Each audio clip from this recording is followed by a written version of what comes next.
Hi,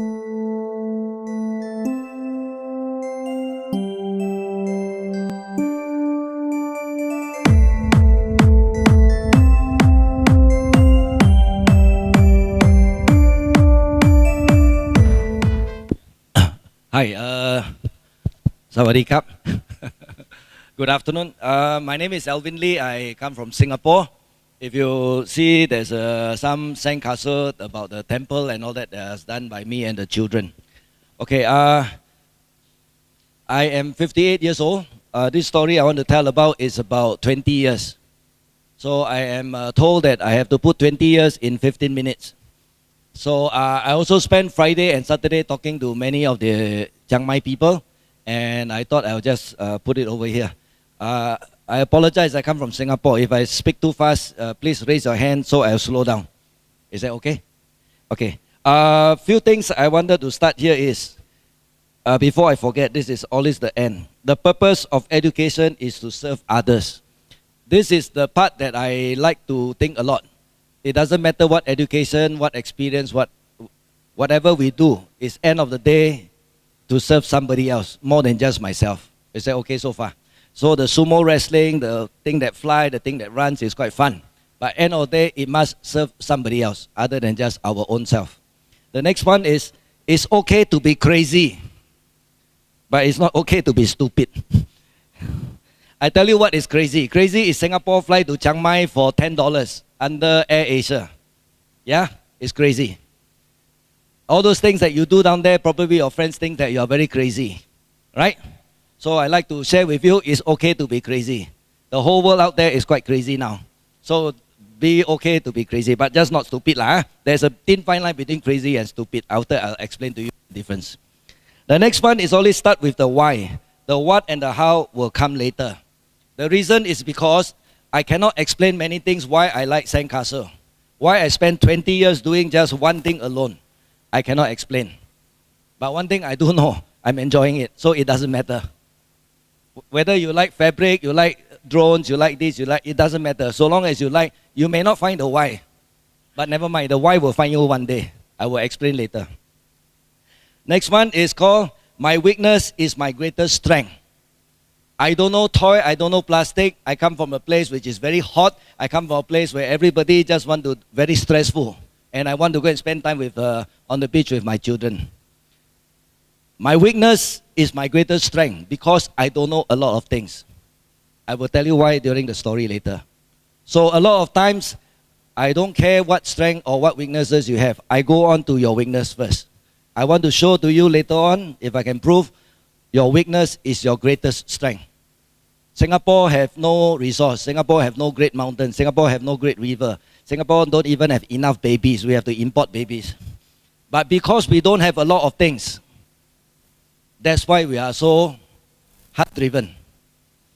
Our biggest weakness is we don't have anything. But because we don't have anything, that became our strength. Okay? The next one is called live life full with no regrets. On the last night, I chat with some of your Thai friends from Bangkok. He only have 3 words. He keep telling me it's not easy. In Thailand, everything is easy. I tell him, yes, it's not easy. It is also not difficult. And it does not matter. It does not matter. Okay? So the whole idea is no regrets. No regrets. I just want to live life full. The last, next one is called very, very, very, very, very, very, very, very, very curious. The word I wanted to share is insatiable, but I'm a bit dyslexic and autistic in that sense. So I use the word very, very, very, very, very, very curious. Alibaba Jack Ma is not a techie. He's just an English teacher. In fact, his English is also no good. But he has a very insatiable curiosity that he asks, why Facebook do this? Why Instagram do that? Why Twitter do this? And he just keep asking the word why. It just sounds a little bit like a very annoying little child. Mommy, why? Why this? Why that? Why this? Why that? This morning when I came, my wonderful temple was destroyed by the cat. I was not angry. I just told myself, it's my fault. I did not put a sign there, no cats allowed. In Thai and in Chiangmai dialect. Then I found out later as I built up the thing, The cat probably was very curious because I put a lot of figurines that is little small. And they have 2 eyes and 1 nose. And the figurines look like mouse. That's why the cat went up there. On the left-hand side, there was no destruction at all. But it's over there. It's not because it's colorful. Animals are a bit colorblind, just like me. Okay, so this is the last part down here. Okay, there will be many. I start with the end, so in case you want to go through, this is a part of it. The title of my talk is called The Happiness of Pursuit. A lot of people keep saying it's a pursuit of happiness. I want to share with you a little bit better. When you pursue something, you think that if you win the lottery and win $1 million, you'll be happy? Or you like a girl, that if you chase a girl, then hopefully one day you marry. I will tell you it's the beginning of your nightmare. Never mind. The point here is during the pursuit, you must find your own happiness. Every single rejection come, every crisis come, everything that come down here, enjoy it while you can. The whole idea is the happiness while at the moment. I'm not a Buddhist, but I share many Buddhist values. I'm not a Christian. I do a lot of Christian practices, so on and so forth. The whole idea here is in everything that we do out there. I call ourselves here X-Men. No X-Men? Mutants. We are people out there, those regular guys are laughing at us. I don't know what these crazy people are doing. But you know what? It does not matter. What matters is we enjoy whatever we do and we find something good and you go from there. So that's why it's a pursuit of happiness. Tell me, what do you see in this picture? It's a children in the lake lock. Okay? What else do you see here? So what do you see? Anybody? Adventure. What else? What do you see, sir? The sir that wear the same shirt as me. Searching. Okay. Okay, look up closely. I'm going to show you the next picture. What do you see here? What is the main difference now? This one and this one. What is the main difference? Color. What else? Buildings. What else?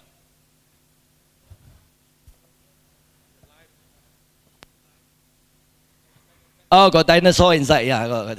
Okay, what I'm trying to get here is this. This is what the world see.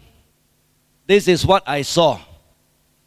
All inventors, all entrepreneurs, all inventors, all makers are looking at this. This is what the world see. The world will see that life is not easy. You must be crazy. It cannot be done. This is Chiangmai. This is not Singapore. This is not Silicon Valley. This is not Bangkok. This is everything that you go. This is what people see. It depends on people like you and me to see things like this and just keep going. Is that okay so far? To many people, it's just nothing but a sandcastle, correct? I saw a lot more wonderful things. I go from there. Okay, this is my 20 years journey that I'm going to start, and we are building up everything. This is a sandcastle story. I'm an engineer by training, general management by profession, busybody by nature. I'm very curious about many things to go from here. I spent the last 2 days keep asking one question. What is on the mind of the Chiangmai Maker people that is here? I was told 3 answers. 1 is they think they can do a business here in Maker Fair. 2, they are hobbyists. They enjoy what they do. 3, somebody told me, I'm very bored, I got nothing better to do, that's why I hang out here for the next 3 days. How many of you are the last one? Okay, never mind. We'll just go from there, okay? So this is what I do. And this is a book. How many of you know this book called The Alchemist? Okay, 1, 2. Okay, I strongly encourage you to go to the internet and look for this book. It is a very wonderful story. Dr. Jimmy wanted to invite the author called Paulo Coelho to come. He is quite busy. Don't say no way.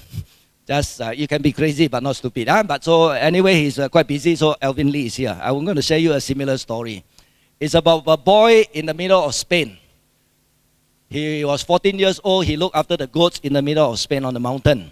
One day he had a sleep and he had a dream. And the dream is to find treasures and gold underneath the pyramids in Egypt. Spain, 14-year-old boy, have a dream, treasures and gold in the middle of Egypt. Santiago doesn't know what to do. So he went along and asked, and he started a 10-year journey. He went to find a gypsy, he found an Englishman, he found a crystal maker, he found Fatima, and along the way he met Alchemist. Okay, long story cut short. It's a book. You can go on the internet and you can find all the whole story there.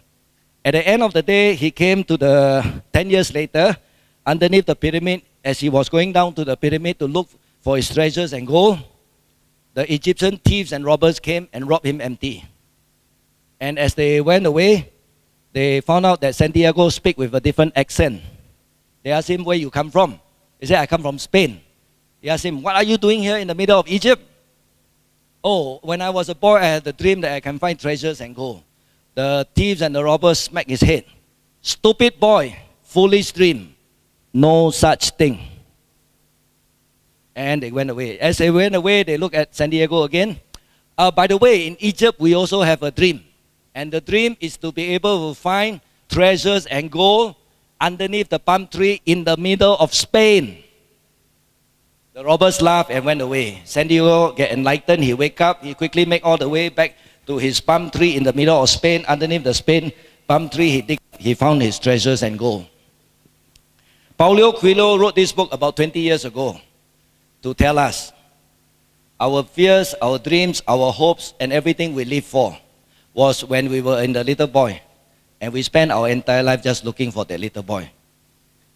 I have a similar story like Santiago. Okay. This is in Chinese, if those of you... Okay, this is what I like to do. I like to paint things at home, in my house, and with my children. And in 1993, my children and I found out on the beach, we found out with people built with bucket and spade. And we think it's very boring. So there was some wood that come on the beach, and we try to do... We press, we get wall, we get staircase, we get windows. So we wanted to buy a sandcastle set. Just want to buy. There wasn't any available, not in Singapore, not in Australia, not in America, not in Europe. So we decided to make. So problem, in 1993, there's no Google. Where do you do your research? Okay, it's called library. There's this wonderful invention called a book. You know the one that you one page and you flip over? Yeah. The point is we went to do a lot of research and we went to find a lot of wonderful pictures like this. We were very excited. We want to make cathedrals. We want to make a lot of wonderful things.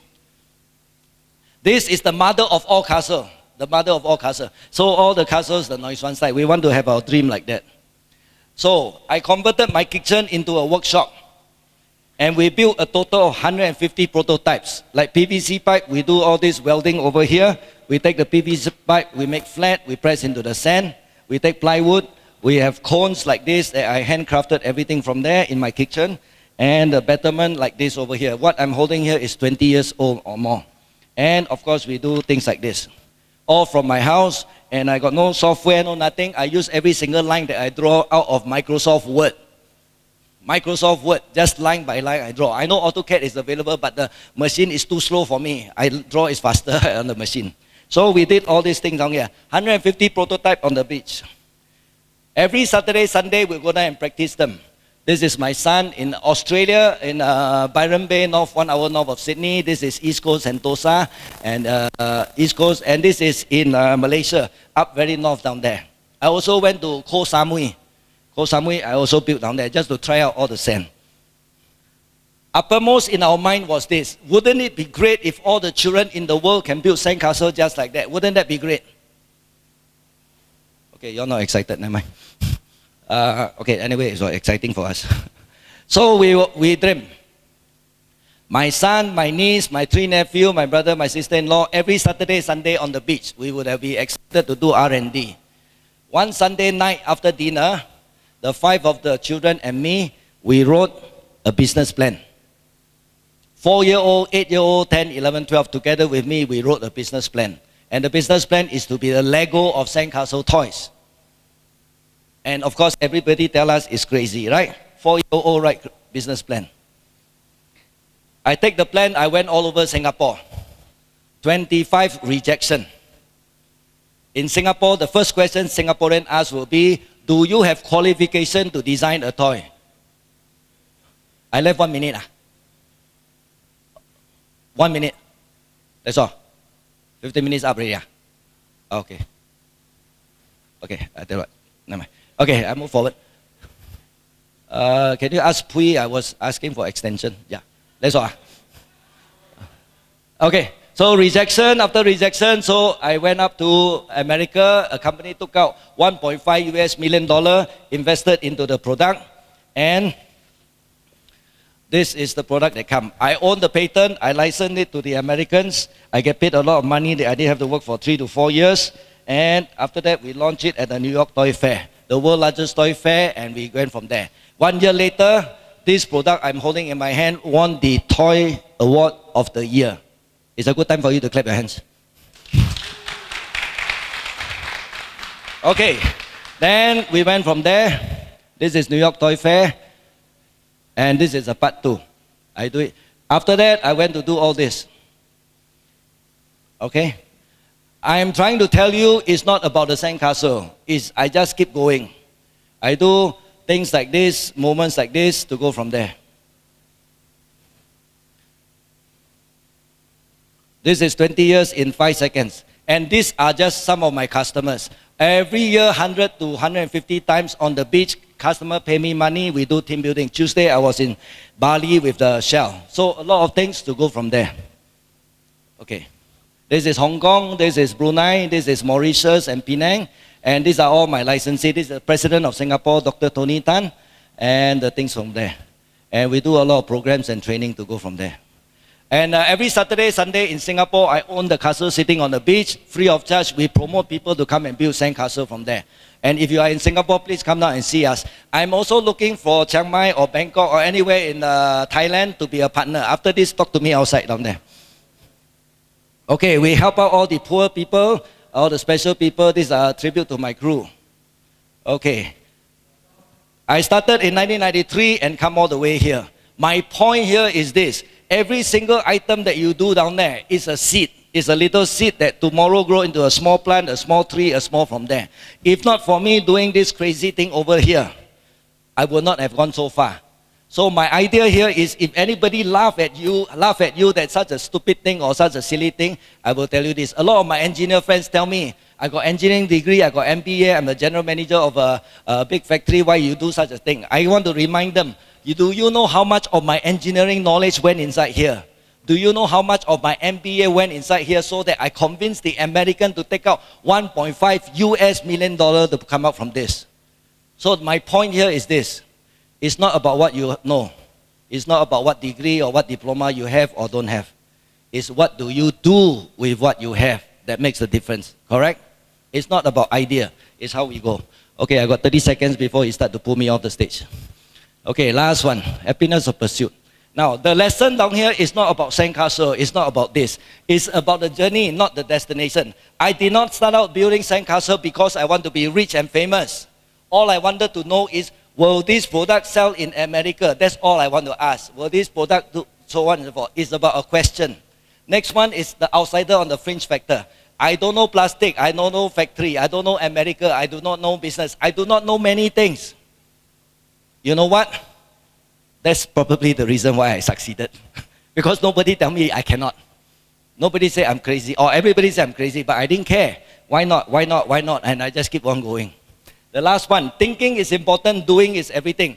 Every day, can you imagine, I think about this in the morning, think about this at night, go toilet, I think, sleep, I think, I walk everywhere, I think. What do you think will happen to me? I think I go mad, right? It's the making of everything out there that makes the difference. Too many of us are thinking too much. Everything, this is crazy, this is stupid, it will never work. It does not matter. What matters is you are enjoying doing what you do. Okay. The knowledge is not about power. If knowledge is power, the librarian is the most powerful person in the whole world. How many of you doesn't know that exercise 3 times a week is good for your health? How many people don't know? All know, right? How many people actually do? You get my point? Knowledge is not power. Next one. Every time people keep telling me time is money, time is money. I say nonsense, time is not money. The people inside the prison got a lot of time. They are doing time down there. The retiree got a lot of time, right? The jobless got a lot of time, right? The poor farmer sit down there and look at the cow, got a lot of time, right? No, time is not money. Same thing with ideas, same thing with action. So when does knowledge become power? When does time become money? When? when we apply. Yeah? Okay, last one. I promise you last one. Okay. Okay. This, all motivation speaker will tell you all the yes, right? Let me start with telling you all the no's. No. Number one, no if. Either you do or you don't do. Is that okay so far? No if. If I have this, if I have money, if my this and if. There is no if.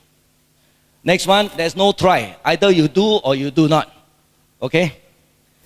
And there's no why. Why I like sand? Why you like this? Why you like that? Why you look so ugly? Yeah, there's no why. Yeah. Don't care. Just go. Next one, don't think. The reason about don't think is that a lot of us inside here have something.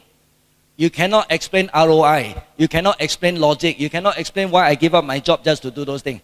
You know why? It doesn't matter. Because the why start will come back, and the why came back to look for me. 20 years along the way, eventually I found the answer. Too much of us are engineers. We are all very logical people. We want to have this, we want to have that. You have no answer, you never move. Don't care, just go. And no choice. Sometimes no choice might not be a bad idea. In Singapore, there's no toy. They don't have this, don't have that, don't have that. In Chiang Mai, you got no beach, right? If I create a beach, don't you think that is more valuable? No choice might not be a bad idea. You have to move forward. And no change. As much as things change, things don't change. Children still need to have play. A baby from the woman's stomach still need 9 months. I don't care what technology you have. You still need 9 months to come out, right? As much as whatever technology, internet or everything, people are still human. They want to have a live life and they want to live life full. And that's the point I go from you.